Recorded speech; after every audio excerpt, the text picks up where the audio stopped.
Yeah, it's fine. Shout out Rashrvin semi-finals. Shout out Ern See, autumn BP champion.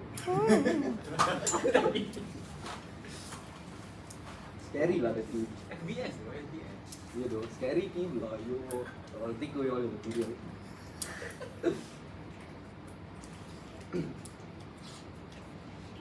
Starting my speech in 3, 2, 1. Two very quick questions by way of framing. This would weigh upon a huge amount of opposition's case by itself.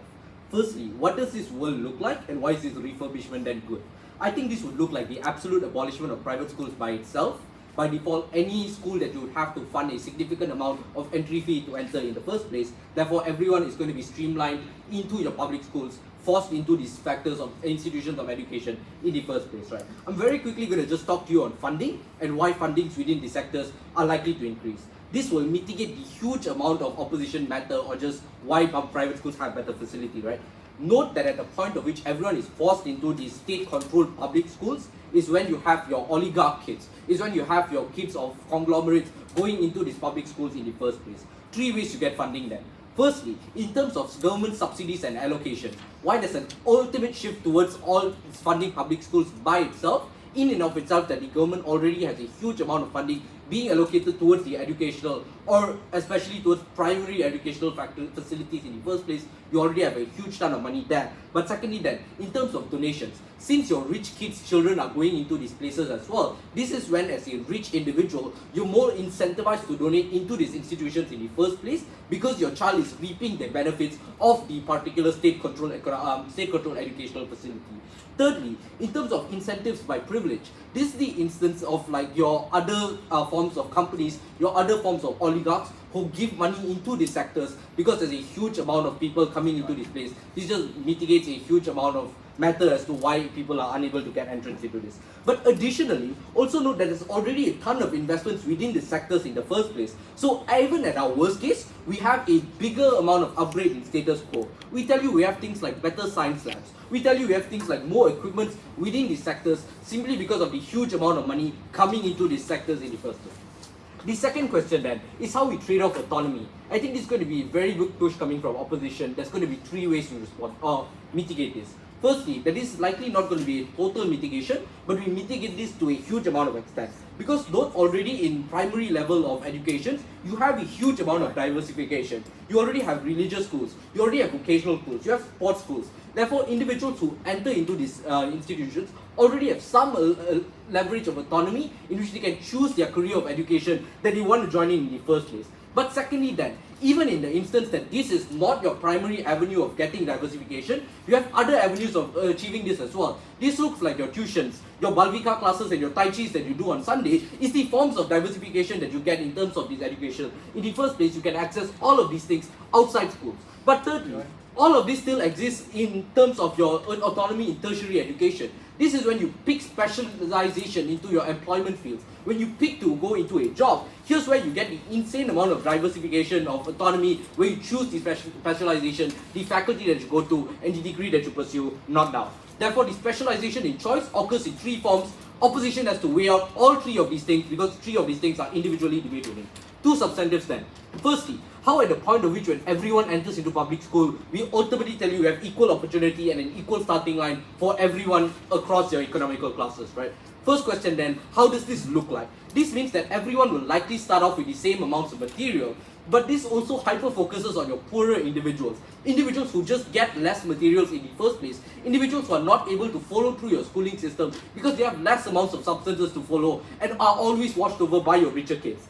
At the point of which you are able to have a huge amount of money coming into the sectors in the first place is when you significantly reduce the threshold of applying for things like scholarships, applying for things like funding in getting your material as well. So if right now your economical class or your salary is not able to apply for scholarships right now, at the point of which this threshold is reduced because you have more money into these infrastructures in the first place, is when you're able to get these things much more easily. At the point of which you are now no longer a burden to your family, but something that your family is able to leverage upon to get you the same amount of materials equitably. I'll take you in another minute. But secondly then, why is this donations then something that is constantly changing, and why these constant donations are good? Because note the wave of people coming into the schools are things that are continuously going to be happening sustainably. Therefore, it's likely that individuals who are rich and who are constantly becoming rich are likely going to be spending out, donating TVs and investing in smart labs within the sectors in the first place. This is likely going to be sustainable because you always have rich people in society. This is the impact that we're able to draw in terms of equitable and equal starting line. But secondly then, what is the benefit? And he will tell you this on two levels. Firstly, that you have smarter students who are able to excel and get better choices, more choices in universities. The way the entrance level into universities work is upon meritocracy right now. So the way society functions at the point of which you have an equal primary education is when you change the way society functions into one that is much more meritocratic in nature. So you bypass a lot of things, like rich is able to buy over the poor individuals, isolate and insulate themselves because of the money that you have, because now it's much more meritocratic, because now you are evaluated based on your achievements and based on your co-curricular performances then. Therefore, you have better uni entrances and better public unis. But secondly then, even in the instance that you do not get into tertiary education and you enter into the workforce right after school, is when you have smarter and better workers. Because you have people who can now do math. You have waitresses who serve you at the restaurant who understand the way things function because they got a better level of schooling. At worst, you have a marginal increase in social intelligence, and that is something that is extremely important panel in the way society operates as a whole. I don't know what time is, my timer paused, but sure. Which area of the national budget will you be pulling funding for education in? The education budget. Secondly then, why at best then we are able to get more opportunities? At the point of which you get more uni entrances, the point of which you are able to get these forms of opportunities better, all of these are things that are good. We weigh this on certainty. This is something that is absolutely certain to happen, because at the point of which you give people substances and materials to start studying is when you have some form of incentive to do better. Secondly then, very quickly on social cohesion. Note the reason why this happens is because you have disparity in economical classes. The fact that rich are able to buy into much more privileged factors of education or classes of education is when you have a segregation. This is when you have animosity and inferiority towards individuals who are poor. This is when I look at my poor friend and say, "Hey, fuck you, like you're not able to absolutely get into the same level of job that I get. You're probably just going to be my worker." This is the point of which you have harbor some form of hate, and you steal opportunities from individuals who are poorer. Secondly then, how this changes. Because of the contact theory, at the point of which you're always in contact with these people is when you develop some form of relationship, or at worst, some form of care towards these individuals in the first place. At the point of which you blend in is when you reduce animosity, is when you reduce the superiority complex of rich individuals, because they know that these other individuals are people who help them in, are people who are always there, and people who you always come in contact with every single day. For all of those reasons, then now we brought it to propose.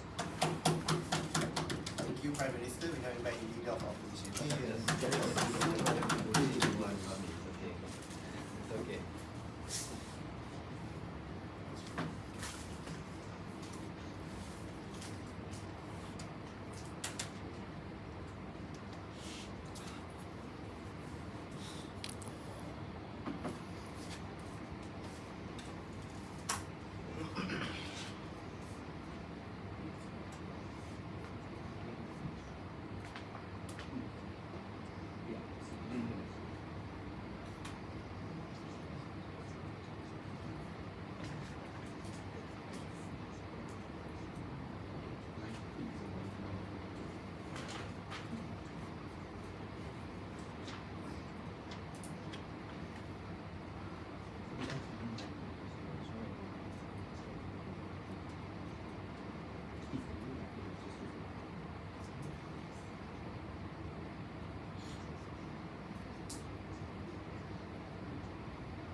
Panel, I think for side opposition, having equal opportunity doesn't really exist on that side. Even if the aim is to provide equal opportunity, we think that there are still schools where when they get more funding from rich people, we think this still is a problematic solution that they're trying to solve. Even if we try to give equality or give good education for all, we think that having there still be unequal distribution or unequal education in forms of people, especially the rich in rich neighborhoods, or maybe the poor people having no funding at all from governments. From side opposition, they still rely on funding from the people or the parents in the from the surrounding area. So we still think that even if you try to have an equal opportunity to these people, we still think there still be inequality.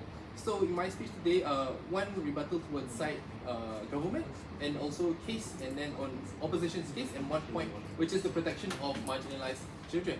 On how they mentioned on how rich will contribute to school, we think that this is still a very problematic problem, where we have rich neighborhoods or maybe in the cities, there's still a lot more rich people compared to people who are living in in villages or something, or maybe the East Malaysia. We still think that even if they contribute to these schools, we think it's still unfair for children who doesn't have a lot of rich people in their schools. So we think that when having more rich people, we do believe that is more funding, but it's still unfair towards other people. So we think that especially for immigrants who doesn't have the same opportunity as. All of this can be mitigated with better budgeting. At the point of which government has more allocations to allocate towards these regional schools, that's when you have better facilities. We think that even if you have to take more budgeting, we still think you have to take from other budgets of your government. So even if you try to find money, we still think that you have to take resources from the Ministry of Health or anything to support your education or to support your national interest. So what kind of children that we're trying to support, or the kind of children that goes to school, is rich students, or maybe also poor and marginalized. So what does this poor children look like? We think that these poor children are the priority when we try to, as a government, we have to support them to get out of the poverty cycle. And also why these people are not going to education is because they don't have the exposure to receive education at the very first place, when they have to maybe support their parents, or maybe also the marginalized community, where that they don't opt to go to these public schools because they can face discrimination, and also maybe they have to help their parents to gain money, so in the end they opt to not attend. So when you try to mandate people from to go to public schools, meaning that these poor or marginalized people or students, when they don't go to school, it's a crime for you to do that. And we think that is not fair because of their circumstances in the very first place. Sorry, later. So what does this public schools look like?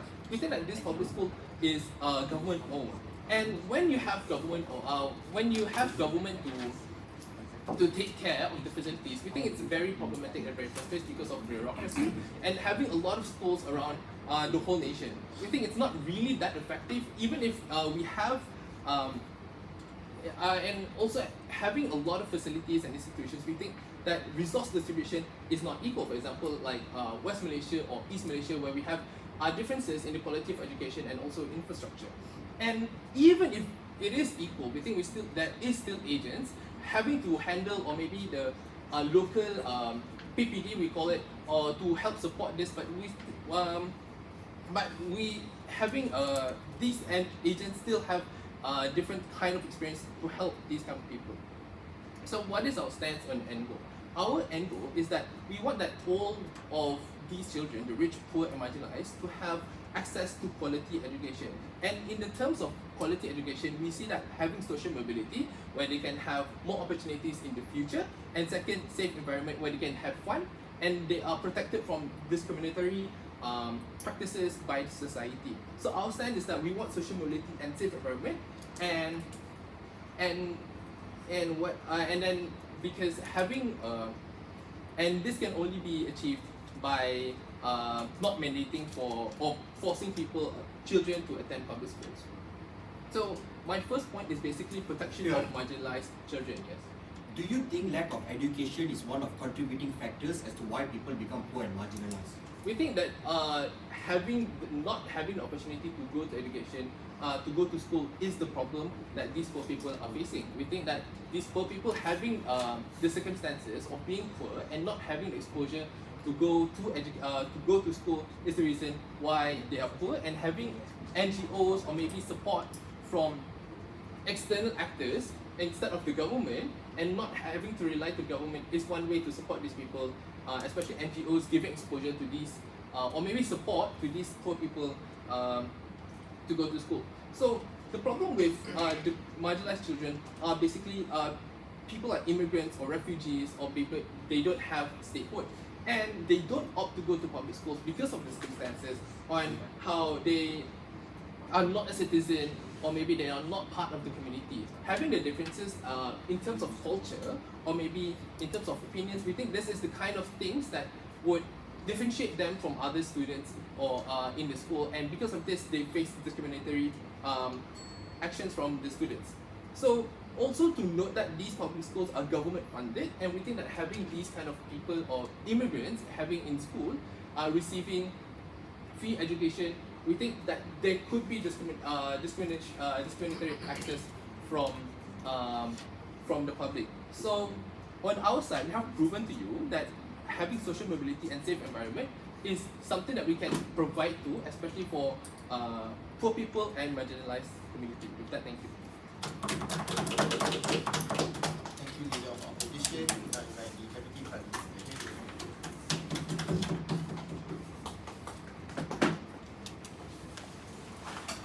The last time I gave a speech was in around hospitals. Let's see how it goes. Yeah.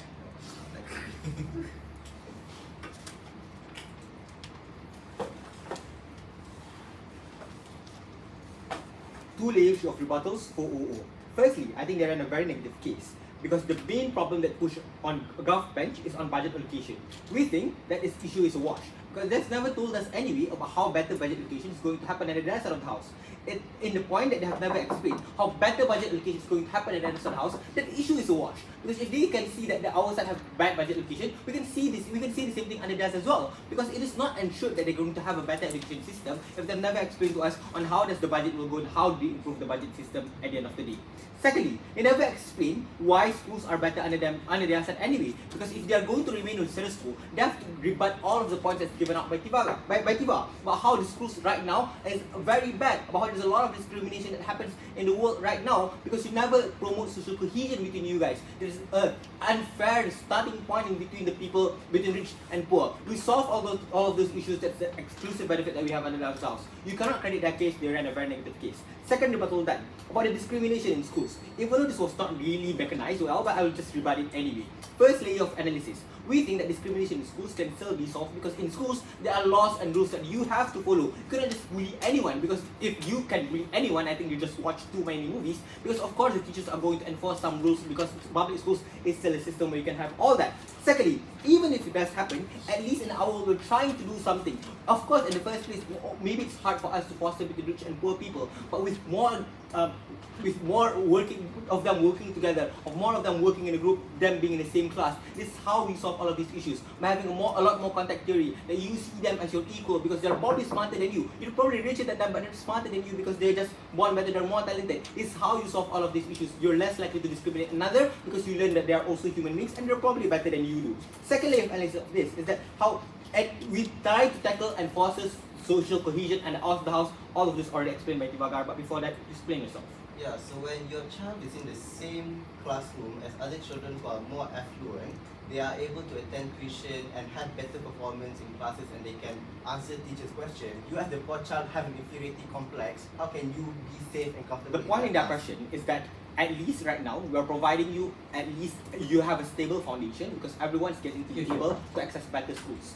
And at the other side of the house, not only rich people are going to be able to access private schools, better tuitions, better with all of the things, mechanisms that explained in POI, but at least on our side of the house, you at least have a better chances for you to success as well. You understand that you are both coming from the same school, receiving the same education. Instead of feeling inferior, it's also likely for the students to also feel that they can go against this particular person because they know that because you get the same level of education at the end of the day.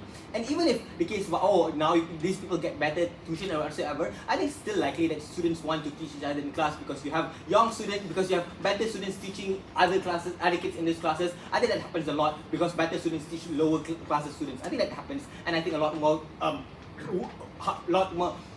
teamwork can happen at that point in time. Secondly, if their main push is about budget, you can just solve it by having one extra layer of mechanism in which you can just have rich people paying more. And I think this mechanism already exists in the school. We have richer people paying more taxes with progressive tax. We have them paying a windfall tax. All of this prove that allocation will also be based, all of this also proves that schools are able to get a lot more money because richer people are just going to pay more fees. Secondly, if this does not solve their problems just yet, we think allocation will also be based on needs, because we admit the fact that there are some schools that does not have as many rich people because they're probably situated in the cities. But this is where the government comes in. Instead of putting the same amount of money to every other schools in the nation, now you can see which school does not require as much money. If a school in East Malaysia requires a lot more money because there's more rich people there, you can just put more money there. The allocation by the government could actually be solved, therefore you can have all of this. Minority can already have much more subsidy, you can already have all of these particular issues. Secondly, because this is a huge part of the community and a huge part of the voting bloc, that means that it's okay even if a lot amount of budget goes to these particular people, because this means that the amount of budget can actually benefit a lot more people, since a lot more people will benefit from this. So if their push is that a lot more money is going towards these particular things, we don't mind. But before that, closing. Why on earth would the Education Ministry allocate more money to Sarawak just because they need it? I think that's pretty self-explanatory, because they want people to have better education, better schools. At least now every school in the nation actually have proper classroom with better books. I think that's self-explanatory. First argument done.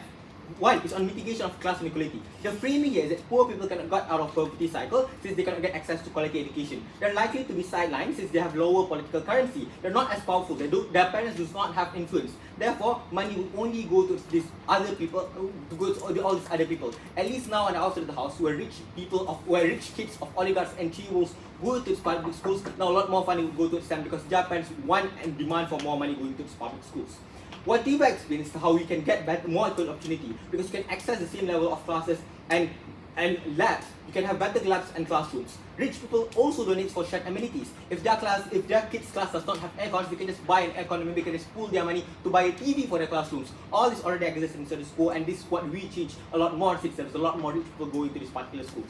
Secondly, what does public schools teach? Firstly, it's on civic responsibility. You can instill nationalistic pride of how you are more likely going to increase social cohesion this way in order for you to actually have a sense of identity for the people on the ground. Secondly, even if you don't believe that argument, we posit to you the fact that how public schools can have better syllabus to boost economy. How so? Firstly, this depends on the plans of the government itself, right? If they want their nations to have a lot more expertise in vocational programs, they can just have a lot more vocational subjects being taught in schools. If they want STEM programs, they can just have much more STEM programs in schools. This way, you ensure that more people will get into STEM programs and will fulfill the demand.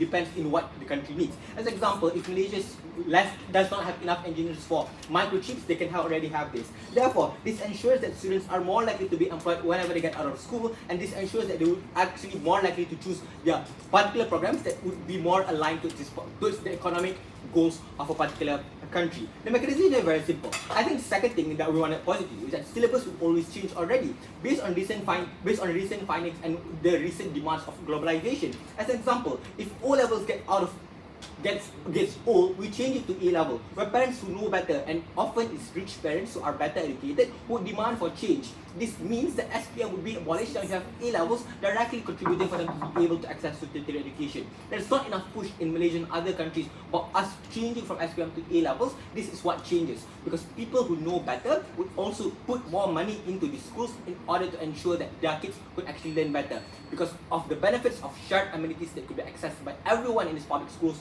we take this debate. Thank you, Deputy.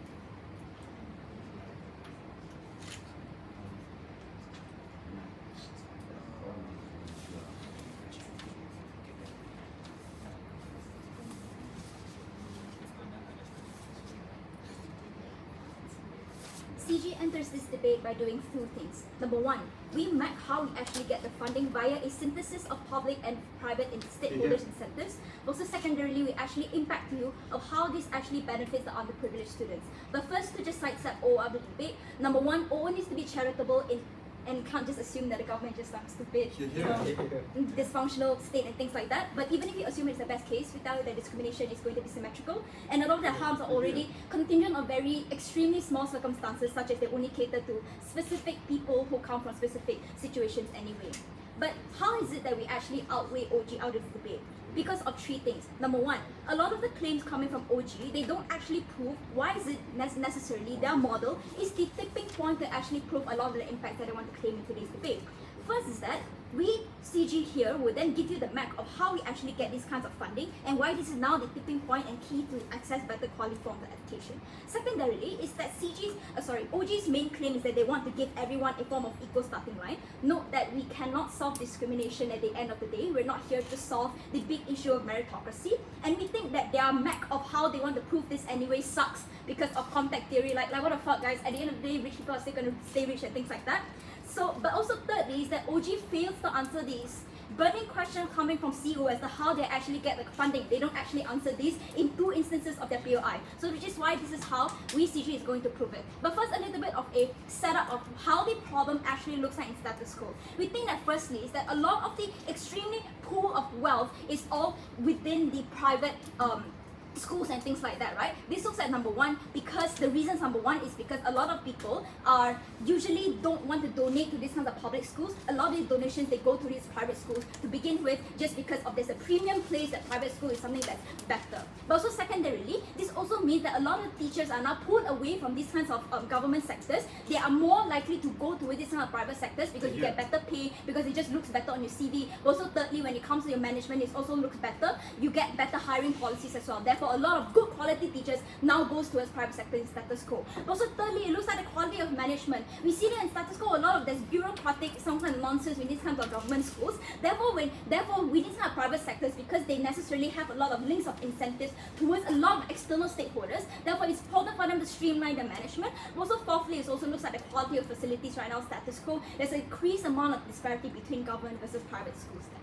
But also next, now moving on, what is then how we actually get these forms of funding? We think we have 5 reasons to do this. Yeah. We think that OG here only tells you that they, for some reason, are going to get the budget from the Ministry of Education, and then for some reason, rich people will donate, but we'll give you 5 reasons why they actually do this. We think that number one, rich people will now donate to these forms of unionized public schools where their children, a lot of their affiliations, a lot of their relatives are not attending these things. Also secondarily, how this ties into corporate incentives, to private incentives, is that in status quo, a lot of the private corporations donate to these private schools. But now then, when everyone is attending the same particular schools, we think now the state has an incentive to provide tax breaks to these particular corporations who donate to these private schools.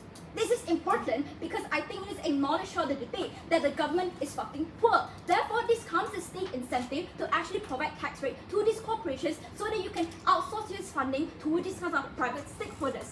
Thirdly, this also looks like bringing in nationalized corporations like your Petronas and things like that, where in status quo, they have a huge prominent role within the education sector. Anyway, therefore when you require all children to attend these kind of public schools, these stakeholders now can be able to pour in their funding to allow these kinds of public schools to be comparatively better than status quo.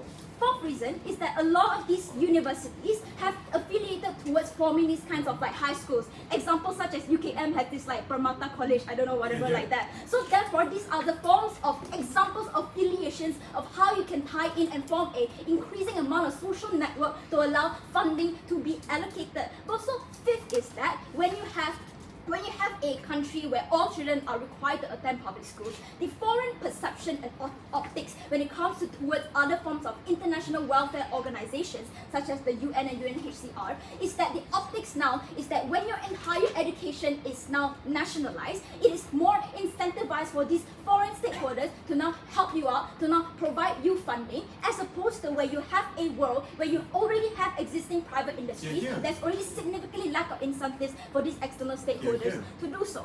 Now, moving on as to why is it that why all of these 5 reasons explicitly also now prove why is it that there's now going to be a power dynamic between the state and also the private education.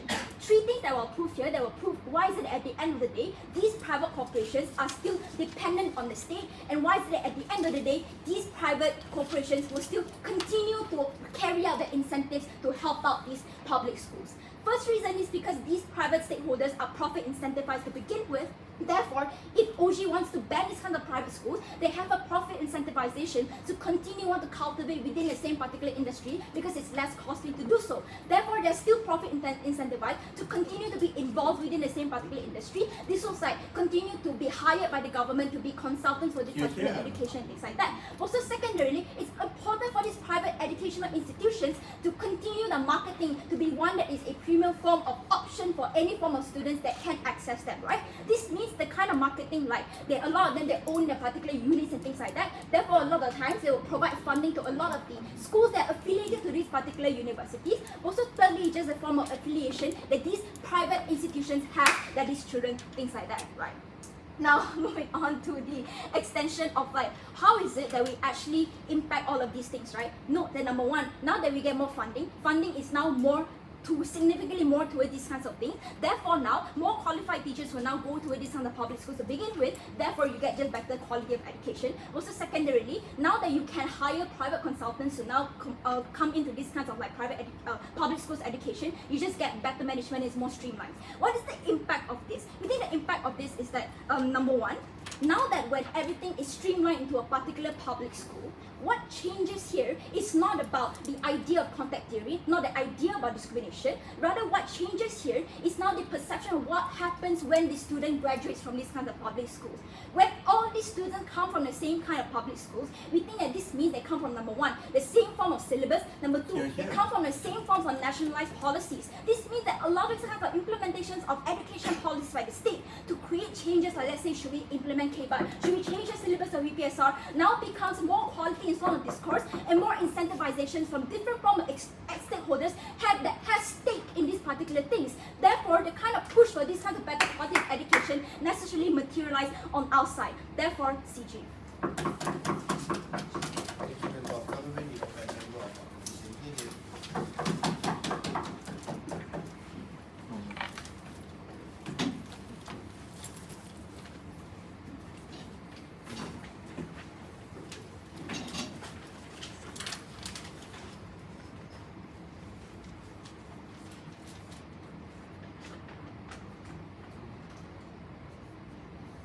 The private sector serves a key role in supplementing state services that are often insufficient and ineffective.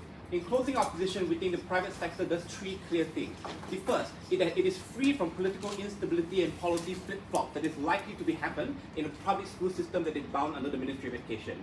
The second is that it supplements and fills in the funding gap in education and will directly respond to all the mechanisms that we finally hear in closing Gov. And third is that it provides centers of academic excellence that raises the nation's economy in ways that public school will never be able to do. That's why this is better. How does this weigh against the rest of the debate? First, against equitability in opening Gov. The first thing we hear from them is that donations will fill in all the gaps that make everything better. One, donations are limited only to rich parents. Only in urban places where parents actually have money to donate, will these schools receive donation to their PIBG so that they can go for debate competition and stuff like that. The second, I would posit actually in most cases the donations are not likely to happen. Because if you are a rich parent, wouldn't you prefer to send your child to private tuition rather than to donate money to a school that may or may not use that money well? I don't think donations are going to be the be-all end-all, at least comparative to the amount of money you get on that side. Closing opposition is going to show, number one, you get more money overall in a system where private education exists, and you don't really get equity in the counterfactual. But secondly, even if we do have to trade off some degree of equity on our side, the quality of education is far more important because of the scale of the benefit that trickles across to the rest of the nation. How do we weigh against opening opposition? One, I'm not sure opening opposition is able to protect the vulnerable group that they want to talk about. I'm not sure which private school is going to take in refugees and stateless children because there is not profit to there. But second, even if we take the trade-off that some of these vulnerable students are not going to be protected on our side of the house, we will again show that the quality of education is the most important thing that when it comes to determining what kind of schooling system our nation ought to have. First extension, let's talk about policy flip-flops. We think that the National Education Blueprint is largely determined by the government and the Ministry of Education. It is subject to politics and all the political incentives that comes with the making of our government. Right, the PMR, that's why we see a lot of policy changes when it comes to the education system in our country. Later, like in the Form 3, for example, we used to have PMR back in my year. Then it got switched to PT3. Then it was abolished as a result. Maths and science used to be taught in Malay. Then Mahathir switched it to English. Then they switched back to PM under Najib. You have history curriculums that's revamped 3 times in 2 years. Now it is mandatory for students to pass, and a lot of teachers don't have the means and capacity to teach it. The harm here is twofold. The first is that the education infrastructure often cannot cope with the political desires of the the Ministry of Education and what the government wants to achieve. So teachers cannot cope, but suddenly math and science is being taught in English when they were all trained for all these technical terms in BM, like biology, like I don't know, like mitochondria and like cell and enzymes and stuff. I don't know how these things are pronounced in BM, and a lot of these teachers don't understand as well. You also have students that are confused, especially for students who are caught in between, right? That previously they were preparing for the PMR and they switched to PD3 as a result. All of these things show that the National Education Blueprint, because it is determined by government and is affected by politics, is largely going to lead to a large implementation gap, which makes education worse for everyone in that side of the house. On a comparative, private schools have a stable curriculum. You have vernacular schools, you have religious schools, you have O-levels, A-levels, and all the international schools in Malaysia that are independent from state policy flip-flopping, with which those students get a more stable education overall. On a comparative, students that are able to afford private education are protected on our side of the house. Second extension, I think this is probably where the meat of the debate happened. Let's talk about funding. Because OG relies on this policy coming with a huge cash injection without necessarily explaining the political incentives as to why this is going to happen. There are two specific reasons as to why this cannot happen. Off the top, I'm happy to concede, perhaps by fear, they get a little bit more money. I will contest how much money they actually get and how sustainable it is from the long term. The first reason is because the Education Ministry is not voted on directly. There are many other issues that have come to power. You vote for Pakatan Harapan, not for Education Minister, and then the unity government decides to become the Education Ministry and how much of the national budget to give to them. There are so many other issues that come into play. We currently are in an economic crisis right now. You have stagnant wages, you have AI, you have tech, you have welfare. Education has historically had very low political capital because students tend not to be voters or engaged in political activism, at least until they go to university. And second, because teachers, especially in this country, are not unionized, so they don't have a lot of collective bargaining power to demand higher wages and demand greater educational spending. Because the lobbying power of the education sector tends generally to be weaker, you are not likely to see additional budget being invested in the ways the opening government wants. That's why Sarawak is not going to get more schools, just more money, just because their schools need it, because there isn't the political incentive to provide that in the first place.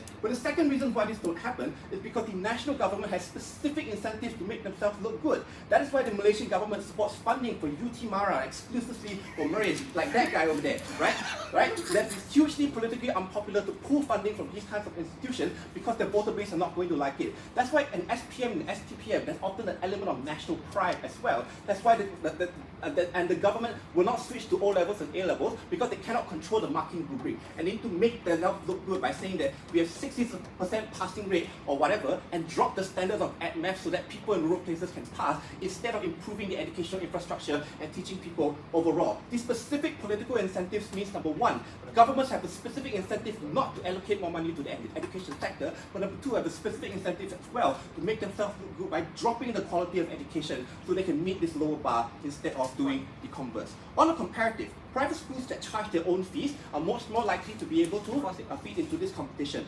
Sure, before next. So is poor students in public schools just left to die that if public schools aren't as bad as what they're saying?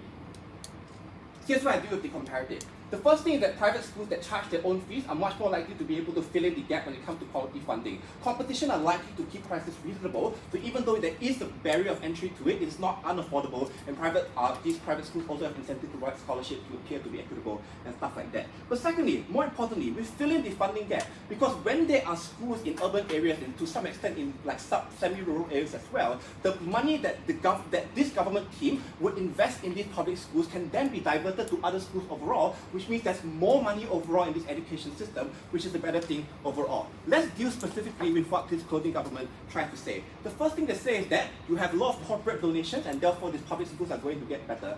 One, companies in the status quo set up private schools now because they are profitable. Like the Sunway International School that is supposedly a revenue generating non-profit but actually is offsetting a lot of the cost of that school itself. And they do it to wash their image and also as a channel for scholarships and to jobs within that corporate structure. Corporations are unlikely to donate to public schools, one, because it's unclear whether the money will be used well, but second, because there's a culture of education and administrative problems in the majority of public schools. That's why they give money to help international school, not to some SMK in the middle of anywhere. This means that these private schools are just better when it comes to utilizing this funding, and even if corporations have some incentive to donate money on that side of the house, it is not going to produce the same kind of quality of education as you're likely to get in opposition. But it also shows that they're unlikely to donate to this in the first place and likely to donate to everything else, like the sustainable development goals, like environmental protection, like animal welfare, and all those things. For all those reasons, we show that quality of education is better in clothing opposition. Yeah, okay, enough. Give it. What's the way to continue the opposition by government to treat the truth by tomorrow?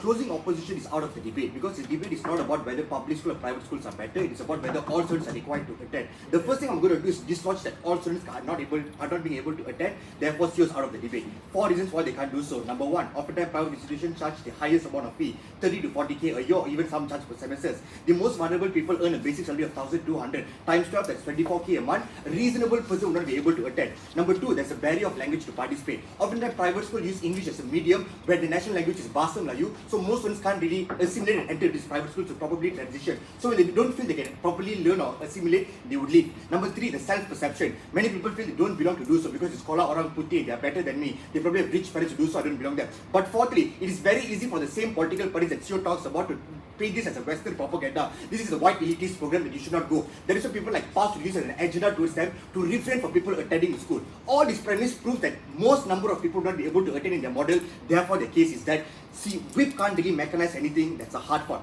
But secondly, this whole discussion about policy flip-flop. I have 5 responses to this. The previous to this response is to explain, again, this debate is not about whether public or private is better, it's whether all students are able to attend. First thing, teachers go through 5 years of training in their training institution. It is unlikely for me to believe they don't know Bahasa Melayu, don't know Bahasa English. They are trained to adapt and teach students. Number two, students have the capacity to adapt, learn and mold. That is why they go to school. Their perception can be easily formed in different ways. Number three, students don't have autonomy in both worlds anyway. Gaokao is not recognized by Malaysian government. Cambridge is likely expensive for them to participate. It's likely symmetrical. If in their world IGB decides to change the syllabus, student can't say, no, I didn't consent to that. But lastly, even if you don't believe any of these judge, the margin of benefit that they're able to derive is for the T20. The top 1%, 99% of the country are still locked out. CEOs out of the debate, they can't do anything.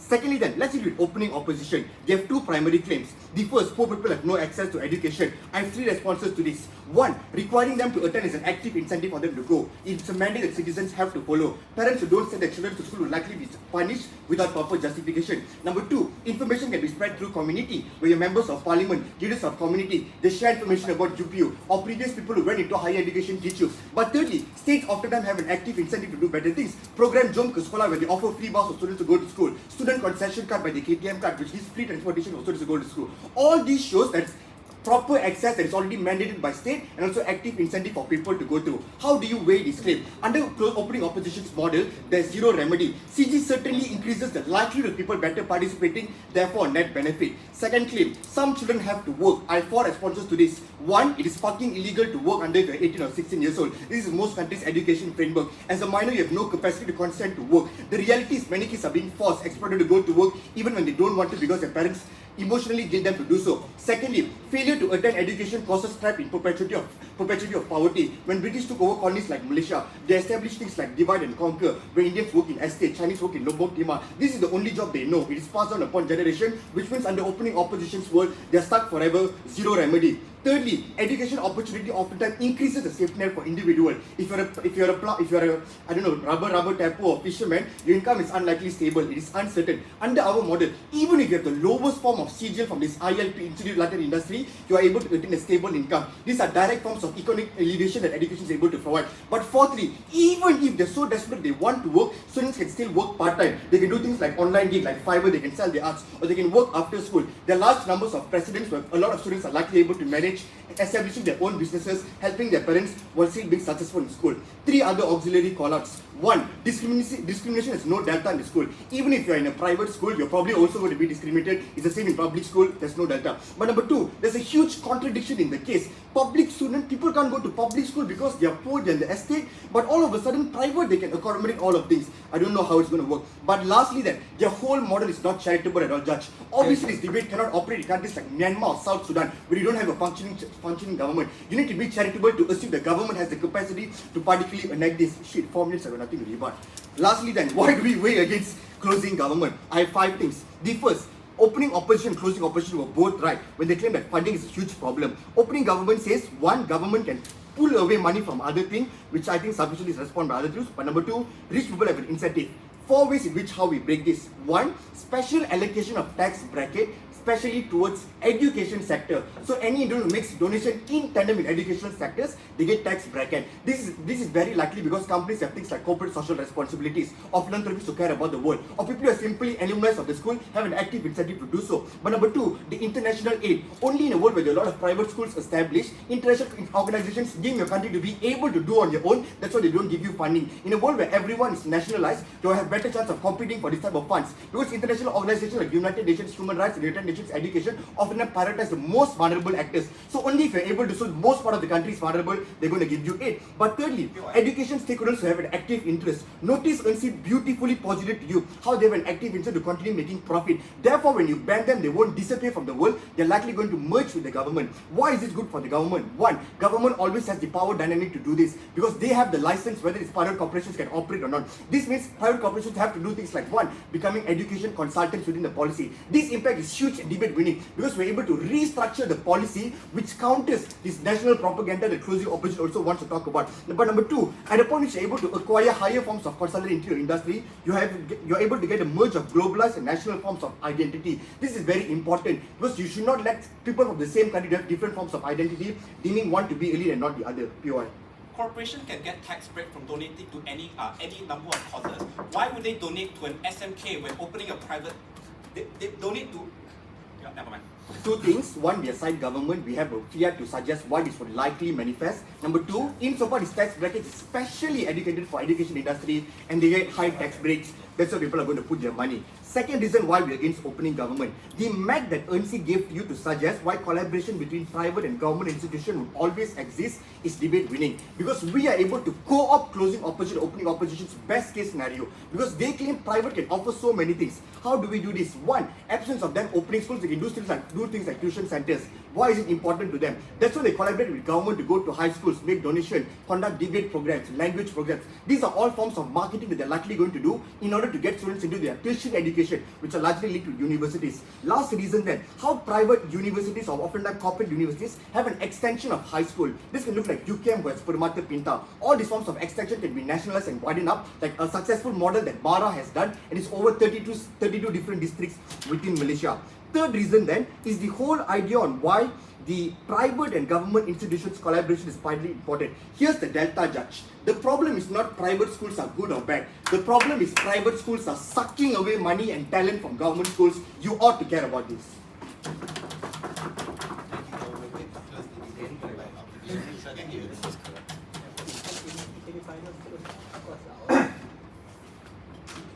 Okay.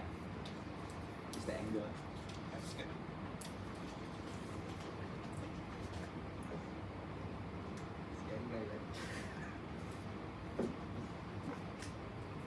I think my last speech was 7 years ago. Oh, now we run up each other.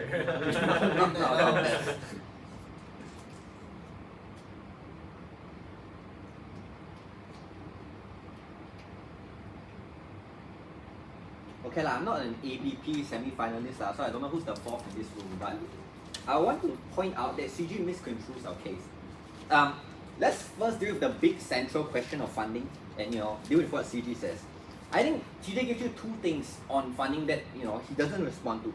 The first is agency. When we told you that Sunway would rather set up its own international school in Sunway International School, now that goes under your side, right? The second thing, and I think it's more crucial, is like transparency, right? Like he also runs away from the POI. Like, why would I donate to an SMK when it's like more transparent? I think the Gov does prove capacity, like the corporations might have the money to do so, governments have the money to do so, but as TJ correctly points out in the POI, they don't have the incentive to do so. Like tax breaks exist for charity also, tax breaks also exist for education. The comparative is they can currently invest and donate to international schools because they have some level of QC, right? They know statistically their investment pays returns. International school produces Harvard, Ivy League graduates, but SMK has like a very, very low chance. So it's not correct for Gov to just say, oh, just because they're rich people in the schools, they'll donate. No, that's not how it works. Investments are ruled based on probability, right? If it's more likely that someone from Alice Smith International School is going to go overseas, then they'll invest in that. When you spread these students out among SMK, I don't think corporations or have like an incentive to do that. But lastly, let's do this education consulting because I think that's new from CG. They say, oh, now they have incentive, whatever, they're going to combine the government. Look, here's how it works, and here's why our case works. if you think about how national schools work and the reason why they are free for everybody is because the government have to subsidize each student, right? When you have more students in the system, our very simple case was that you need to subsidize more students and therefore the budget becomes stretched. So the CO extension and how we position ourselves was to say that private schools take the load off of the government because each student that is in a private school pays for their own fees and the government doesn't have to subsidize their fees. So it's not only about getting in, it's also about the quality. And this way we give the education consultant point, right? Like sure they're smart, they've incentive to drive the government, but their pay is likely gonna be shit, right? For the exact reasons member of Gov says that the private sector pays a lot higher when you transition to the government, they have the money, but it's now stretched across more students. We need to subsidize every single student, right? Even the people who can afford the schools, like don't pay for them, but they leech off of the government, and therefore you have more students and more facilities to build. That's why budgeting was a problem the government had to fix. So that's CG. I'll deal with OG and then talk about our extension and position and say why we win. So let's have OG. I think OG is the OG argument on funding, right? There are two simple max. The first was that there was a bigger pool because more students are in, and second, rich people donate. As TJ correctly points out, and we give you an extension, that it's much rather more likely that rich people would send their kids to tuition. And all says this, but they don't provide the same reasons we do. And this is our extension, part of our extension, we have many extensions. But first of all, first response, just gut check this, right? Rich schools don't have good facilities because a rich person donated. They have good facilities because they charge high fees and use the fees to employ white teachers and have good facilities, state-of-the-art facilities. It's not because some person donated. But secondly, the reason why parents are more likely to turn towards tuition is because at the point in which my kid is in a school with all other people and competition is symmetric a lot, according to Gov, is that there's a competitive advantage for me sending my kid to tuition, but there's little comparative advantage for me to build a lab for every single student in the school. At the point in which you put them in the school, the person next to my kid becomes competition. And therefore, if I'm a rich parent wanting my kid going to an Ivy League, which statistically does not happen 5 to 10 people in a year, it's quite unlikely that will happen. But the reason is also, reminiscent of O, which is that there are rich enclaves in society, right? Things like Bukit Tungku, things like Mont Kia, right? These sorts of schools are very disproportionately likely to get more funding, and that's why we think funding probably not going to happen. Then DPM says, if we can see where the money is lacking, then we'll give more money. Okay, quite clever. But let's think about it and just gut check this, guys. Look me in the eye and tell me historically that Sabah and Sarawak has always been shit poor. We've always had shitty schools. We've always had lousy infrastructure. Where the heck was this argument in the last 50 years? They prove capacity, i.e. we can see the schools are shit, but they don't prove why government will suddenly care about Sarawak. But let's go further besides making jokes. The structural analysis for this is that Sabah and Sarawak often have been lobbying for so many things from West Malaysia, right? Things like increasing oil royalty, things like get Petronas to fuck off from our country and we'll do our own oil drilling, increasing royalties. All of this means there's very little political capital and it gets worse under your side. So just because you see there's a problem doesn't mean people want to fix it, right? TJ gave you reasons like AI, tech, welfare, people being poor. All of these things are more pressing issues. We told you students and teachers aren't part of people who lobby for this thing. So it's very unlikely to get changed under their side of the house. I'll take opening actually. The reason Sabah and Sarawak are bad is just because the policy doesn't exist. You have to assume that the government have some amount of capacity and you have equitable distribution to schools that request it. We already proved funding to you persuasively just because Ern See doesn't take them over. No lah, I think, you guys do prove capacity, i.e. you have more money, and that's even if you're very charitable. But again, this one responds to everything I just said, which historically we've been fucked over just because people know we're poor. We already know we're poor, there's no difference. What was extension and why does this fill in the gap? The first thing we said was that national curriculums tend to be politicized, right? And Rashrvin, no thank you. Response is just to say, but teachers know what they're going to do. No, they don't, guys. If I studied law in English and then I need to practice in a Malay court, lots of people have problems adapting. That's why a lot of local lawyers shit on people like me because we learn our law degrees in English and we didn't go to UT Mara and UM, right? Secondly, the international one, Rashrvin says, can change also and students have no recourse. Yeah, but empirically it has not changed. IGCSEs has always been IGCSEs, A-levels has always been A-levels. It doesn't flip-flop the same way PMI and PZ3 does. Why is this important? In a world where you hamstring every student into the national curriculum, as Gus says, you have less people taking IGs and less people taking A-levels. This means in a world where Malaysia is transitioning to a high-income economy, corporates are very unlikely to think these people are good because they're all national, right? The delta, and that's why the debate has to be more than about putting lower income individuals in schools, right? It also has to talk about the quality, right? We think some people can afford A levels, some people can do A levels and go to Harvard. Those people are good, we can export them back to our country. So again, the CO case was never to prove to you that, our CO case was simply just to prove that we reduce the load because governments have to subsidize less students and that's better for everybody, right? This debate can't only be like the bottom 20% of society. It also has to be about the middle class. That's why we told you international schools and private schools have a range, right? You can be like Nobel, 30K. You can be like me, I went to a school like 10K a year. It's not a little bit of money, but it's like affordable for the middle class, right? This debate can't just only be on the bottom part. We prove for all three stakeholders, right? Rich people and middle people can do their thing. Poor people get some form of access, and governments have more money to give to these limited students. Very proud to oppose.